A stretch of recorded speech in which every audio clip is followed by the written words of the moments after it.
Selamat datang kembali di channel Burner Trader. Pada video kali ini saya akan menganalisa lagi saham-saham yang direkomendasi oleh Bapak Ibu. Kali ini dari sektor CPO. Yang pertama ada SSMS, kedua TBLA, ketiga SIM, keempat ALI, kelima LSIP, keenam DSNG, dan ketujuh BWPT. Kita langsung saja ke saham pertama. Saham pertama ada SSMS. SSMS hari ini ditutup naik 5,33%. Kalau harga 1085. Kalau dilihat transaksi asing net sell. Kalau dilihat dari broker smarinya terlihat SSMS diakumulasi oleh CS dan EP. Kita langsung saja ke teknikalnya. Secara teknikal, SSMS kemarin sempat breakout resistance 1100, tapi habis itu dibawa turun dan hari ini kembali mencoba breakout lagi 1100 tapi gagal. Dan ya kemungkinan untuk besok SSMS masih akan mencoba lagi breakout resistance 1100. Kalau itu mampu di breakout apalagi disertai volume, SSMS akan mengarah ke 1200. Terdekatnya bahkan bisa ke 1360 di resistance sideway-nya. Dan juga kalau SSMS mampu breakout besok dan tutup di atas 1100, ya bisa dikatakan SSMS membentuk pola rounding bottom ya. Di arahnya ke atas harusnya. Jadi seperti itu untuk SSMS. Indikator MACD juga bercat di bawah 0 makin tipis. Garis biru mulai mendekati garis merah dan mengarah ke atas lagi. Kalau besok SSMS lanjut naik, ya akan terbentuk golden cross. Jadi seperti itu aja untuk SSMS. Kita langsung saja ke saham kedua.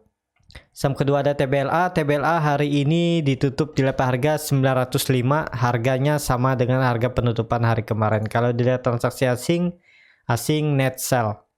Kalau dilihat dari broker smarinya terlihat biasa aja di saham TBLA. Kita langsung saja ke teknikalnya. Secara teknikal TBLA hari ini ditutup di level yang sama dengan harga penutupan hari kemarin, tapi hari kemarin TBLA koreksi ya, sempat breakout resistennya di 940, tapi kemudian dibawa turun dan hari ini TBLA level tertingginya ada di 925, tapi kemudian dibawa turun juga. Dan untuk besok ya kalau ISG bagus kemungkinan bisa aja TBLA nih kembali menguji resistennya di 940. Kalau itu mampu di breakout, ya arah selanjutnya bisa ke 1000 terdekat dan bahkan bisa ke resisten sideway-nya di 1090. Tapi kalau besok TBLA melanjutkan koreksi, ya mengarah ke 880 sampai 875. Di situ ada EMA 60. Kalau EMA 60 itu di breakdown, ya bisa-bisa TBLA mengarah ke 830 dan ke support trend line uptrendnya ini ya. Ideal sih 830 ini bisa dipertahankan oleh TBLA, tapi semoga untuk besok dia naik aja ya, minimal ya tutup di 940 lah untuk TBLA biar bagus ya, biar bisa lanjut ke 1000. Kita langsung saja ke saham ketiga. Saham ketiga ada SIM. SIM hari ini terkoreksi tipis 0,99%. Kalau harga 400. Kalau dilihat transaksi asing, SIM di net buy asing. Kalau dilihat dari broker smarinya terlihat ada sedikit distribusi di saham SIM. Kita langsung saja ke teknikalnya. Secara teknikal SIM masih perlu hati-hati, yang punya barang atau yang punya dari daerah bawah, yang beli dekat support di daerah 380, ya pasang trailing stop. Kalau besok dia breakdown dari 398 mending take profit aja dulu, karena ya bisa jadi SIM mengarah ke bawah lagi menguji supportnya di 370. Dan juga kalau SIM tidak mampu breakout dari 430, ya SIM akan sideway di range harga 370 sampai 430. Ini cocok untuk yang swing trade, beli dekat support. Kalaupun breakdown support ya cut loss, ya target profitnya ya di daerah, kalau beli dekat support di 370-an, target profitnya ya NOP TP1 di 400, TP2-nya di 430. Jadi seperti itu untuk SIM. Kalau saya lihat ya kemungkinan akan sideway kalau tidak mampu breakout dari 430. Indikator MACD juga garis birunya mulai terindikasi melandai, tapi masalahnya masih di bawah 0, daerah oversold, bar chart di bawah 0 tapi makin tipis. Ya kita lihat ke depannya lah untuk 2 hari ke depan. Kalau bisa SIM melanjutkan kenaikan apalagi sampai tutup di 430, itu potensi sangat bagus untuk SIM. Kita langsung saja ke saham keempat. Saham keempat ada AALI. AALI hari ini ditutup terkoreksi 1,34% ke level harga 11.000. Kalau dilihat transaksi asing net sell. Kalau dilihat dari broker smarinya terlihat AALI didistribusi oleh KZ, AK, dan CS. Kita langsung saja ke teknikalnya.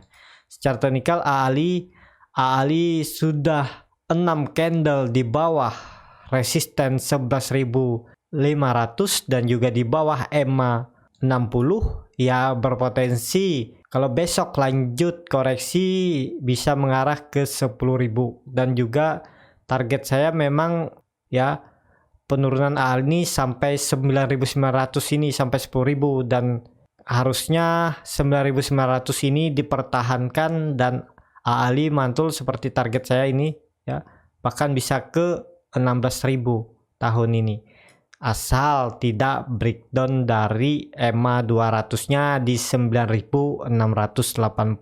Itu harus dipertahankan. Kalau tidak, AALI bisa ke 8.000, bahkan bisa ke 6.000 lagi. Jadi seperti itu aja untuk AALI. Wait and see dulu yang sudah punya dari atas bagaimana, hold aja dulu. Kalau nggak mau cut loss ya nggak masalah, harusnya ya 9.900 ini bisa mulai cicil lagi biar nilai average-nya lebih kecil saat dia mantul ke atas. Kalau dia mantul lah ya, tapi potensi memang mantul ya bisa profit lebih lebar ya. Kalaupun dia harus turun dari 9.900, cut loss di 9.180. Jadi seperti itu aja untuk AALI. Kita langsung saja ke saham kelima. Saham kelima ada LSIP. LSIP hari ini ditutup terkoreksi 1,13% ke level harga 1.305.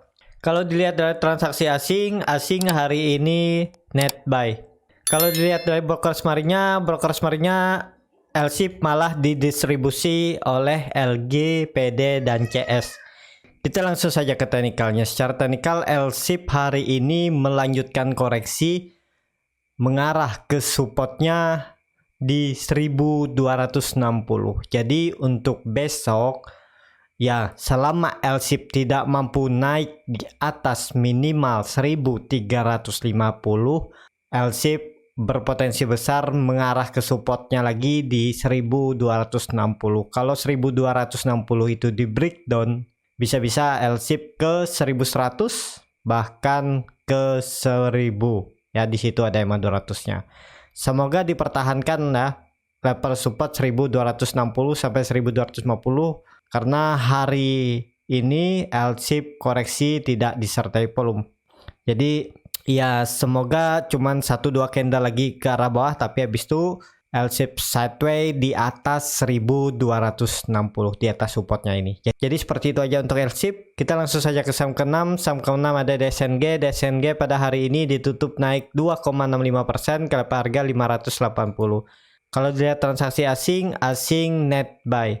Kalau dilihat broker smarinya DSNG diakumulasi walaupun tipis. Kita langsung saja teknikalnya. Secara teknikal DSNG pelan-pelan mengarah ke resistennya 600. Kalau besok mampu breakout ya bagus, tapi kalau gagal breakout bisa-bisa DSNG mengarah ke supportnya lagi di 510 sampai 520. Ini bisa menjadi support sideway DSNG untuk kedepannya atau sebulan ke depan ya. Selama tidak mampu breakout 600, DSNG akan sideway di range harga 510 sampai 600. Jadi seperti itu untuk DSNG. Indikator MACD juga garis biru sudah di area oversold dan juga sudah mengarah mau ke atas lagi. Bar chart di bawah 0 juga makin tipis ya, ada berpotensi untuk minggu ini DSNG ada berpotensi menguji lagi resistennya di 600. Jadi seperti itu aja untuk DSNG. Kita langsung saja ke saham terakhir. Saham terakhir ada BPT. BPT pada hari ini ditutup naik tipis 1,75% ke harga 116. Kalau dilihat transaksi asing net buy. Kalau dilihat dari brokers marinya terlihat saham BPT sedikit diakumulasi. Kita langsung saja ke teknikalnya. Secara teknikal BPT sudah di area harga pertengahan. Menurut saya ideal buy BPT ya di daerah 108 sampai 104 ini. Dan resisten BPT juga agak jauh ya di 126 sampai 128. Jadi sekarang ada di harga pertengahan, mending wait and see aja dulu. Tapi kalau ditarik garis ya, kita coba tarik trend line uptrendnya ini, support trendnya ya, BPT sudah 2 kali menyentuh support trend line uptrendnya ya, dan terjadi pantulan. Ya kita lihat ke depannya aja lah ya. Untuk indikator MACD, garis biru masih sangat tajam mengarah ke bawah dan sudah terbentuk juga dead cross dari tanggal 29 Desember dan terus mengarah ke bawah. Tapi baricat di bawah 0 makin tipis ya. Semoga sudah penurunan terbatas ya. Paling maksimal juga BPT buruk-buruknya menguji EMA 200-nya di 105. Ya Bapak Ibu bisa buy di daerah 109 ini aja. Pas di dekat-dekat support trend lainnya 109 110 cut loss kalau turun dari 100. Jadi seperti itu aja strateginya. Target profit 126 sekitar 13%. Kalau mampu breakout ya pasang trailing stop. Jadi seperti itu aja untuk BPT. Wait and see aja dulu yang trading. Tunggu di daerah bawah aja di daerah 109 sampai 110. Ya, cukup sampai di sini video kali ini. Terima kasih untuk Bapak Ibu dan teman-teman yang sudah menonton video ini sampai habis. Apabila channel Borneo Trader ini bermanfaat dan menjadi bahan pertimbangan Bapak Ibu dalam membeli, menyimpan, dan menjual sahamnya, bisa klik tombol berlangganan dan nyalakan lonceng notifikasi. Ada kritik, saran, ataupun pertanyaan, bisa langsung tinggalkan di kolom komentar. Bagi Bapak Ibu dan teman-teman yang sudah mendukung channel Borneo Trader di saweria.co/Borneo Trader, saya ucapkan banyak terima kasih. Bapak Ibu juga berkontribusi dalam pembelian buku-buku bacaan untuk anak-anak di pedalaman Kalimantan. Dan analisa saya ini disclaimer on, silahkan analisa kembali yang sesuai dengan profil resiko dan strategi Bapak Ibu masing-masing. Sampai ketemu di video selanjutnya. Terima kasih.